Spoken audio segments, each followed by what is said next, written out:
Good morning student. तो आज का लेक्चर हमारा है कॉलिगेटिव प्रॉपर्टी के ऊपर, जो कि हम कॉलिगेटिव प्रॉपर्टी जानने की कोशिश करेंगे कि एक्चुअली में कॉलिगेटिव प्रॉपर्टी होती क्या है।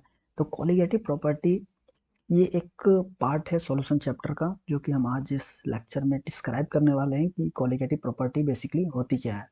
तो colligative property is nothing but it is the property which depends on the number of solid particles, not its nature of the particles। means कि सपोज हमारे पास कोई एक सॉल्यूशन है, ये सॉल्यूशन, इस सॉल्यूशन में जो हमारा सॉलिड पार्टिकल्स है, वो सॉलिड पार्टिकल्स हमारा जो इसमें है, ये सॉल्यूशन हमारा, जो कि इस सॉल्यूशन की जो कॉलिगेटिव प्रॉपर्टी होगी,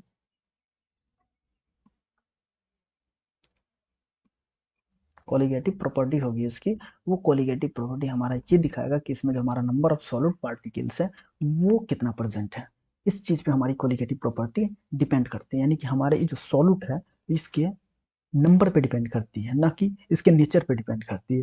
सपोज इसका नेचर डिफरेंट डिफरेंट नेचर है बट अमाउंट इसका सेम है, तो हमारी कॉलिगेटिव प्रॉपर्टी सबको सेम बताएगी।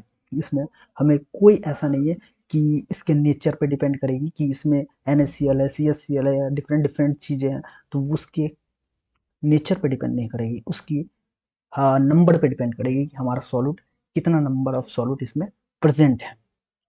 देखते हैं कि कॉलिगेटिव प्रॉपर्टी के टाइप्स कितने कितने होते हैं।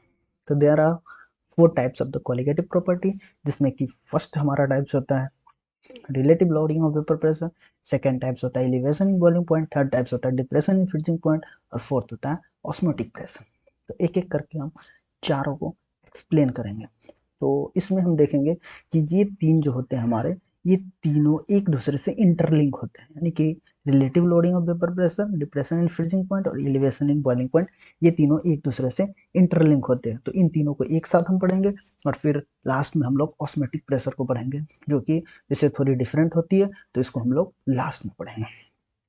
फर्स्ट देखते हैं हम लोग relative lowering of vapour pressure. तो relative lowering of vapour pressure क्या होता है? When non-volatile of solute is added to volatile solvent, the vapor pressure of the solution decreases। Means कि हमारा कोई सॉल्यूशन है, सॉरी सॉल्यूशन नहीं, इसमें कोई सॉल्वेंट प्रेजेंट है, जो कि सपोज ये एक बीकर है, बीकर ए, जिसमें हमारा सॉल्वेंट प्रेजेंट है। तो इसकी जो वेपर प्रेशर होगी, सपोज इसकी वेपर प्रेशर ये है, लेकिन जब हम इसमें सॉल्यूट पार्टिकल्स ऐड करते हैं, सॉल्यूट पार्टिकल्स ऐड करते हैं जो कि नॉन वोलाटाइल इन नेचर है, नॉन वोलाटाइल नेचर है, और ये क्या है? वोलाटाइल, यानी कि वोलाटाइल है ये। तो इसकी जो वेपर प्रेशर थी, यानी कि वेपर में जितना कन्वर्ट हो रहा था, वो सॉल्यूट ऐड करने के बाद डिक्रीज हो जाएगी। मीन्स कि जो हम सॉल्वेंट उसमें पहले प्रेजेंट थी, उस सॉल्वेंट की जो वेपर प्रेशर थी, सॉल्यूट के ऐड करने के बाद उसकी वेपर प्रेशर डिक्रीज हो गई। डिक्रीज इसलिए हो गई क्योंकि हम नॉन वोलाटाइल सॉल्यूट ऐड कर रहे हैं इसमें, यानी कि वो वेपर फॉर्म में कन्वर्ट होगी नहीं। वो क्या करेगी कि जो पहले से जो वेपर फॉर्म में कन्वर्ट हो रही थी, उस चीज को रोकने का काम करेगी।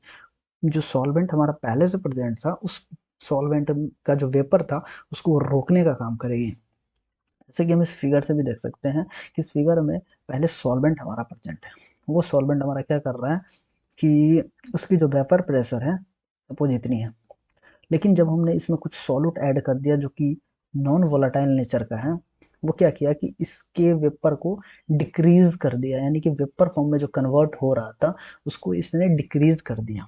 डिक्रीज कर दिया, डिक्रीज करने का रीजन है कि जितने भी सॉल्यूट पार्टिकल्स थे जो कि नॉन वोलाटाइल नेचर के थे, वो इनके सरफेस पे जाकर के बैठ गए।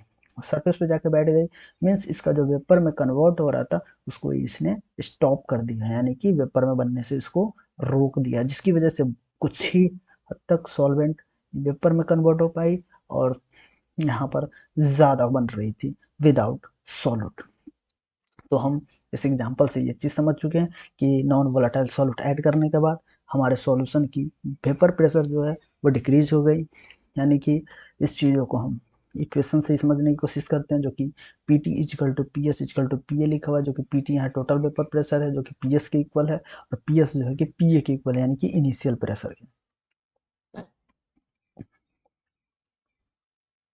इनिशियल प्रेशर के इक्वल है। यहाँ से हम लोग P S is equal to P naught A और एक्स ए, यानी कि पी ए को हम लोग पी नोड ए और एक्स ए के फॉर्म में लिख सकते हैं। एक्स ए जो कि हमारा मोल फ्रैक्शन होता है। फिर इस P naught A X A को आफ्टर इवेल्युएशन हम लोग ऐसे लिख सकते हैं, P naught A into one minus X B. ये कहाँ से आया वन माइनस एक्स बी? हम लोगों ने पढ़ा है कि X A is equal to X A plus X B is equal to one होता है, यानी टोटल मोल फ्रैक्शन वन के इक्वल होता है। तो यहाँ से हम लोग X A is equal to one minus X B लिख सकते हैं इसको, जो कि यहाँ से कन्वर्ट हुआ। फिर हम लोग टोटल पी एस को P naught A minus P naught A X B लिख सकते हैं, जिसमें कि हम लोग P naught A X B is equal to P naught A minus P S, इसको फर्दर इवेल्युएट करने के बाद हमारा ये फॉर्मूला हमारा बन के आएगा, जिसका फॉर्मूले का है P naught A minus P S upon P naught A is equal to X B. इस फॉर्मूले का यूज करके हम न्यूमेरिकल सॉल्व कर सकते हैं। जैसे कि नेक्स्ट पेज में हम लोग देखते हैं, ये न्यूमेरिकल है जिसमें लिखा हुआ है 1 moles of the non volatile solute is dissolve in A 3 moles of volatile solvent, यानी कि 1 मोल क्या है? Non volatile, non volatile. 3 मोल क्या है? Volatile, volatile. तो हमें क्या निकालना है? P S upon P naught A. और हम लोग फार्मूला क्या जानते हैं? फार्मूला जैसा कि हम लोग जानते हैं P naught A minus P S upon P naught A is equal to X B. तो हम लोग पहले क्या करेंगे? टोटल यानी कि मोल फ्रैक्शन यहाँ से हम लोग पहले कैलकुलेट कर लेंगे। मोल फ्रैक्शन हम लोग कैलकुलेट करेंगे। Mole fraction of non volatile यहाँ पे कितना दे रखा है? 1 मोल। तो 1 मोल और टोटल मोल कितने हैं? 1 प्लस 3 इजकल टू 4। इस 1/4 सॉरी 1/4, इस 1/4 को यहाँ ऐड करेंगे, मतलब यहाँ पुट करेंगे। तो P naught A minus P S upon P naught A is equal to 1/4 आ जाएगी। P naught A upon P naught A 1 हो जाएगी, minus P S upon P naught A is equal to 1/4। इसको आगे फर्दर कैलकुलेट करेंगे तो P S upon P naught A is equal to इसको इस तरह भेज देंगे और इसको इस तरह भेज देंगे, तो यहाँ से आ जाएगी 1 - 1/4। तो ये आ जाएगी P S upon P naught A is equal to 3/4। ये हमारा आंसर निकल के आ गया। तो आगे नेक्स्ट दूसरा क्वेश्चन हम लोग देखते हैं। दूसरा क्वेश्चन में क्या है कि हमारा 18 gram of glucose is added into 180 gram of the H2O, यानी कि गिवन वेट क्या दे रखा है ग्लूकोज का? 18 ग्राम। मोलिकुलर वेट कितना होता है ग्लूकोज का? 180 ग्राम। ये आप लोग चेक कर लेना, 180 होता है। यानी वाटर का गिवन वेट कितना दे रखा है? 180 ग्राम। और मोलिकुलर वेट कितना होता है इसका? 18 ग्राम। तो इस चीज़ से हम लोग मोल फ्रैक्शन निकाल सकते हैं, यानी कि इसका मोल निकल जाएगा, इसका मोल निकल जाएगा, टोटल मोल फ्रैक्शन निकाल लेंगे इससे। इसका यानी given weight upon molecular weight निकालेंगे तो ये इसकी मोल आ जाएगी। इसका गिवन वेट अपॉन इसका मोलिकुलर वेट करेंगे तो इसकी मोल आ जाएगी। फिर दोनों को मोल को ऐड करके हम लोग टोटल मोल निकाल सकते हैं, यानी कि उसका जैसे कि इसका जैसे कि हम लोग फार्मूला से देखते हैं। और इसमें हाँ एक चीज़ और है कि जैसे कि बताया जा रहा है कि find the vapour pressure of the solution at 100 degree Celsius. 100 degree Celsius पे वेपर प्रेशर निकालना है, यानी कि टेम्परेचर कितना दे रखा है? 100 डिग्री सेल्सियस। तो हम लोग जानते हैं कि 100 डिग्री सेल्सियस पे जो हमारा यानी कि इनिशियल प्रेशर होता है वो 760 mm ऑफ Hg होता है। 760 mm ऑफ Hg। तो अब हम इस फार्मूला का यूज करते हैं। तो हमारा इनिशियल प्रेशर कितना दे रखा है? 760 माइनस पी एस कर देंगे, जो कि हमें कैलकुलेट करना है। और 760 फाइनल ले लेंगे पी नोड ए और इजिकल टू। अब हम यहाँ से मोल फ्रैक्शन निकालते हैं। तो पहले का इसका मोल कितना आएगा? 18/180, यानी कि 1/10। और दूसरे का आएगा कितना? 1/10 प्लस इसका आ जाएगा 18/180। अब इस वैल्यू को हम लोग यहाँ से देख सकते हैं कि ये वैल्यू हमारी काफ़ी मिनिमम है, जिसको हम लोग नेगलेक्ट कर सकते हैं। नेगलेक्ट इसलिए कर देंगे ताकि हमारा जो इक्वेशन है वो इजी हो जाए सॉल्व करना। ऐसे ले करके भी कैलकुलेट करेंगे तो ज़्यादा इफेक्ट नहीं आएगा उसकी वैल्यू पे, तो इसको हम लोग नेगलेक्ट कर सकते हैं। नेक्स्ट हम लोग देखते हैं, इसको कैलकुलेट करते हैं। 760 minus P S upon 760 equal to 1/10। Equal to, और ये जो हमारी वैल्यू आएगी, सॉरी यहाँ पे 10/1 आएगी ना, यस। तो यहाँ पे 10/1 है, इसको उल्टा करके अगर लिखते हैं तो यहाँ से 760 minus P S upon 760 equal to 1/10 into 1/10। इस दोनों को मल्टीप्लाई करेंगे तो ये 100 हो जाएगी। इसको एक से एक काट सकते हैं ऐसे करके, बाकी इसको आगे आप लोग फर्दर कैलकुलेट कर लेना, जो भी वैल्यू आएगी वो इसकी आंसर आ जाएगी। नेक्स्ट हम लोग देखते हैं इलिवेशन इन बॉइलिंग पॉइंट क्या होती है। तो इलिवेशन इन बॉइलिंग पॉइंट, इसमें क्या है कि इसमें हम लोग बॉइलिंग पॉइंट की बात करेंगे। इलिवेशन इन बॉइलिंग पॉइंट में हमने रिलेटिव लोडिंग और वेपर प्रेशर में क्या बात करी थी कि वेपर प्रेशर के बारे में बात करी थी। अब इलिवेशन इन बॉइलिंग पॉइंट में हम क्या बात करेंगे, बॉइलिंग पॉइंट के बारे में बात करेंगे। तो इसमें हम लोग देखेंगे कि जब हम नॉन वोलाटाइल सॉल्यूट ऐड करते हैं सॉल्वेंट में, तो उसका वेपर प्रेशर तो डिक्रीज कर जा रही थी, तो इसकी बॉइलिंग पॉइंट जो होगी वो इंक्रीज कर देंगे। ऑब्वियस बात है, यहाँ पे सोचने वाली बात है कि जब उसमें हम कुछ ऐड कर रहे थे तो उसका वेपर कम बन रहा था। वेपर कम बन रहा था मतलब उसको वेपर बनने में, वो वेपर नहीं बनने में वो हेल्प कर रहा था, मतलब उसको वेपर बन जो रहा था उसको स्टॉप कर रही थी प्रोसेस को, यानी कि उसके बॉइलिंग पॉइंट को इंक्रीज कर रही थी वो। यानी कि हमारा जो सॉल्यूशन था, उस सॉल्यूशन में हम जब सॉल्यूट ऐड करते थे तो उसकी वेपर प्रेशर कम बनती थी। कम बनती थी मीन्स उसकी बॉइलिंग पॉइंट इंक्रीज हो गई। तो वही चीज़ें इसमें हमें बताना है कि बॉइलिंग पॉइंट कैसे इंक्रीज कर गई। जब हम इसमें सॉल्यूट ऐड करा तो वो तो वेपर में कन्वर्ट हो नहीं रही है, सॉल्यूट ओनली सॉल्वेंट कन्वर्ट हो रही है, यानी कि सॉल्यूट उसको वेपर में कन्वर्ट होने से रोक रही है, मतलब इसका बॉइलिंग पॉइंट इंक्रीज हो गया। यानी कि पहले अगर हमारा 100 था तो अब 120 हो गया, 130 हो गया, मतलब इसकी बॉइलिंग पॉइंट इंक्रीज कर गई। तो वही चीज़ें हम इस एलिवेशन बॉइलिंग पॉइंट में समझने की कोशिश करेंगे। नेक्स्ट, जैसे कि हम इस ग्राफ्स की हेल्प से समझ सकते हैं कि प्रेशर वर्सेस टेम्परेचर का, यानी वेपर प्रेशर वर्सेस टेम्परेचर का ग्राफ दे रखा है, जिसमें हमारा ये जो लाइन हमारी ये लाइन है, ये लाइन हमारी सॉल्वेंट की है। लेकिन जब हम इसमें सॉल्यूट ऐड किया तो हमारी वेपर प्रेशर जो है वो डिक्रीज कर गई, यानी कि वेपर प्रेशर डिक्रीज कर गई, यानी कि इसका बॉइलिंग पॉइंट इंक्रीज कर गया। बॉइलिंग पॉइंट इंक्रीज कैसे कर गया, तो इसका जो सॉल्यूशन, यानी कि ये हम वेपर प्रेशर का दिखा रहे हैं, यानी बॉइलिंग पॉइंट जो है कि ये सॉल्वेंट का है, ये बॉइलिंग पॉइंट जो है हमारा है ये सॉल्यूशन का है। यानी कि ये हमारा यहाँ है और ये हमारा यहाँ आ गया, यानी कि इसको हम अगर नीचे फर्दर लाते हैं तो बॉइलिंग पॉइंट अगर जैसे इसकी हमारी इंक्रीज कर रही वो चीज़ हमें यहाँ से दिखेगी, क्योंकि यहाँ आया तो पहले हमारा बॉइलिंग पॉइंट ये था, अब हमारा बॉइलिंग पॉइंट ये रहेगा। यानी कि जैसे ही वेपर प्रेशर हमारा डिक्रीज हुआ, बॉइलिंग पॉइंट हमारी इंक्रीज हो गई। इंक्रीज होने का जो कि हम लोग यहाँ से देख सकते हैं, पहले हमारा टी नोड भी था इनिशियल और फाइनल हमारा टी वी ये आ गया। तो हम लोग यानी कि इससे देख सकते हैं कि हमारी टेम्परेचर यानी कि ये हमारी बॉइलिंग पॉइंट इंक्रीज कर गई। इसको हम लोग इस इक्वेशन से भी देख सकते हैं, डेल्टा टी बी निकालते हैं तो T B minus T naught यानी कि फाइनल माइनस इनिशियल, और डेल्टा टी बी जो कि हम लोग जानते हैं कि डायरेक्टली प्रोपोर्शनल होता है मोलैलिटी का। तो इसको अगर हम डायरेक्टली प्रोपोर्शनल का साइन हटाते हैं तो ये डेल्टा टी बी माइनस के बी एम, जो कि के बी हमारा है, कि के बी हमारा मोलर एलिवेशन कांस्टेंट हो जाएगा। और इसको हम लोग फर्दर आगे इवेलुएट करते हैं तो molality equal to N B upon W A आता है, जो कि वेट है। इसको हम लोग के जी में लेंगे यहाँ पे, where K B equal to molal elevation constant, R B equal to R B naught का whole square upon 1000 into L B यहाँ पे आपका हो जाएगा लेटेंट हीट ऑफ वेपोराइजेशन। ये हमारा इसलिए हमने ये वैल्यू लिखा है क्योंकि ये वैल्यू कभी कभी क्या होती है कि केवी की वैल्यू हमें क्वेश्चन में कैलकुलेट करने के लिए दे दी जाती है, जिससे कि हम लोग इस फॉर्मूले की हेल्प से हम लोग केवी की वैल्यू कैलकुलेट करेंगे। जहाँ पे हमें एल वी दिया रहेगा, आर वी नोट की वैल्यू दी रहेगी, वहाँ से हम लोग केवी कैलकुलेट करेंगे, फिर केवी की वैल्यू यहाँ पुट करेंगे और हम लोग डेल्टा टी यानी कि जो भी यहाँ से हमें निकालने के लिए बोला जाएगा मोलैलिटी या जो भी चीज़ हमें निकालने के लिए बोला जाएगा वो चीज़ें हम इसमें कैलकुलेट कर सकते हैं। नेक्स्ट हम लोग देखते हैं कि डिप्रेशन इन फ्रीजिंग पॉइंट क्या होती है। तो डिप्रेशन इन फ्रीजिंग पॉइंट कुछ नहीं होती है, ये चीज़ें इसी से सेम रिलेटेड है, एलिवेशन इन बॉइलिंग पॉइंट से रिलेटेड है। इसमें क्या है कि हम फ्रीजिंग पॉइंट की बात करेंगे, उसमें हम बॉइलिंग पॉइंट की बात कर रहे थे, इसमें हम फ्रीजिंग पॉइंट की बात करेंगे कि हमारा जब हम नॉन वोलाटाइल सॉल्यूट उसमें ऐड करते हैं तो फ्रीजिंग पॉइंट पे क्या इफेक्ट आती है। तो हमारी एलिवेशन इन बॉइलिंग पॉइंट जो होगी कि इंक्रीज कर जा रही थी और फ्रीजिंग पॉइंट जो हमारी होगी वो डिक्रीज कर जाएगी, जैसे कि हम लोग डिफिनीशन से देख सकते हैं।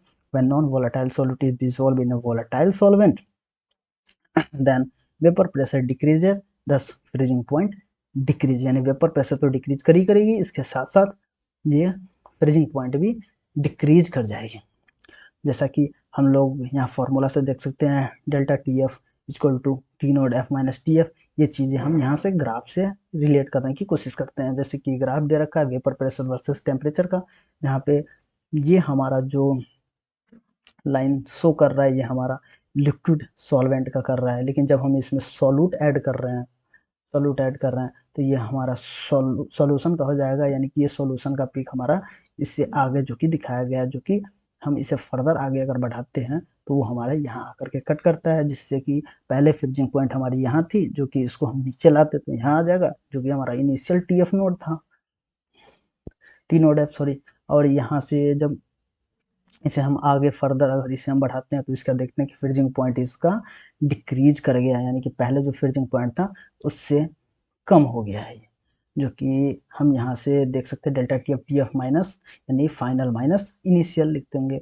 और डायरेक्टिव प्रोपोर्शनलिटी का यानी कि डेल्टा टी एफ, जो कि ये भी मोलिलिटी के इक्वल होता है, मोलिलिटी के इक्वल होता है। और जब डायरेक्टिव प्रोपोर्शनल का साइन हटाएंगे तो यहाँ पे के एफ आ जाएगा, जो कि हमारा मोलर डिप्रेशन कांस्टेंट होगा फ्रीजिंग पॉइंट के केस में, और इसको क्रिस्कोपिक कांस्टेंट भी बोलते हैं। के एफ इजिकल टू, जैसे कि हम लोग वहाँ पे एल एफ सॉरी के बी कैलकुलेट करते थे, यहाँ पे हम लोग के एफ कैलकुलेट करेंगे।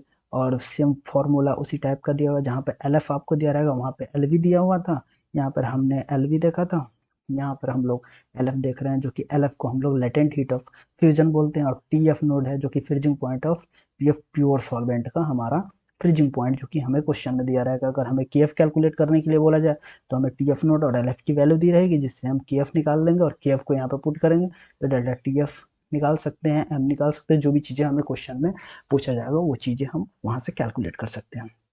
नेक्स्ट हम लोग पढ़ते हैं ऑस्मोटिक प्रेशर।